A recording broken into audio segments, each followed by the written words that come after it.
વરિષ્ઠ સમાચારમાં આપનું હાર્દિક સ્વાગત છે। ચુસ્ત પોલીસ બંદોબસ્ત અને પૂઢેચા વર્ષી લોકરિયાના કોલ સાથે ડભોઈ દર્ભાવતી નગરમાં ગણેશજીનું ભારે ઉત્સાહ અને શાંતિપૂર્ણ માહોલમાં વિસર્જન સંપન્ન।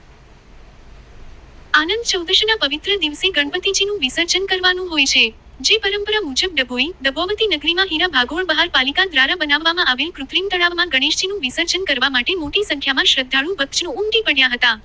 ડભોઈ નગરમાં શેરીએ શેરીએ તથા ભક્તજનોના ઘરોમાં શ્રીજીની સ્થાપના કરવામાં આવી હતી। ડભોઈ નગર તેમજ સોસાયટી વિસ્તારમાં થઈ 200 ઉપરાંત શ્રીજીની નાની મોટી મૂર્તિઓની સ્થાપના કરવામાં આવી હતી। શ્રીજીની સ્થાપનાના 1.5 દિવસ, 3 દિવસ, 5મા અને 7મા દિવસ બાદ અને છેલ્લે આનંદ ચૌદશના દિવસે આ પ્રતિમાઓનું નદી અને તળાવોમાં વિસર્જનની પરંપરા છે। આજે આનંદ ચૌદશના દિવસે નગરના મુખ્ય માર્ગો અબીલ ગુલાલની છોડો સાથે ગણપતિ બાપા મોરિયા, પૂઢેચા વર્ષી લવકરિયાના નારાઓથી ગૂંજી ઉઠ્યા હતા। નગરના માર્ગો ઉપર વિવિધ વેશભૂષામાં સજ્જ બાળકો અને ડીજેના તાલ સાથેની ગરબાની રમઝટોએ ખાસ આકર્ષણ જમાવ્યું હતું। નગરજનોનું 10 દિવસ સુધી મોઘેરું આતિથ્ય માણ્યા બાદ મંગલ મૂર્તિને ભાવભરી વિદાય આપવામાં આવી હતી।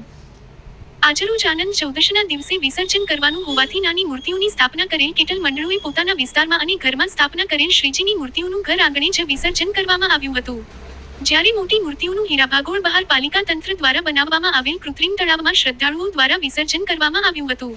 શ્રીજીના વિસર્જન સમયે ભક્તજનો ભાવુક બન્યા હતા। આવતા વર્ષે વહેલા પધારવાના કોલ લઈ બાપાને ભાવભરી વિદાય અપાઈ હતી।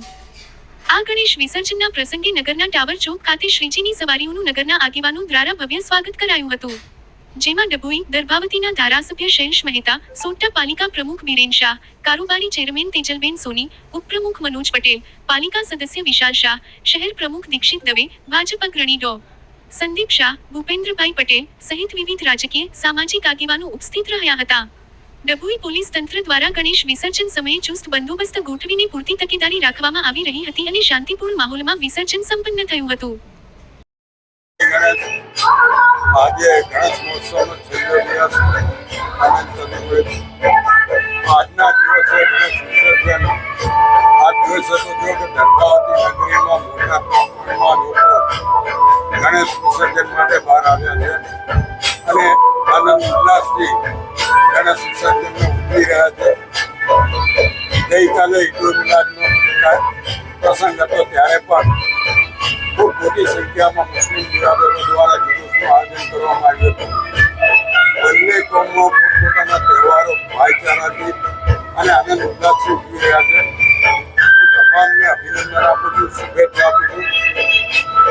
દર્ભાવતી નગરી હવે સંસ્કારી નગરી તરીકે ઓળખ પ્રસ્થાપિત કરી રહી છે અને એ ઓળખને આ 2 દિવસમાં ખૂબ જ પ્રસ્થાપિત થઈ છે કે કોઈ પણ જાતના વાદ વિવાદ વગર ઈદે મિલાદનો પ્રસંગ ઉજવવામાં આવે છે અને ગણેશ મહોત્સવ પણ ઉજવવામાં આવે છે।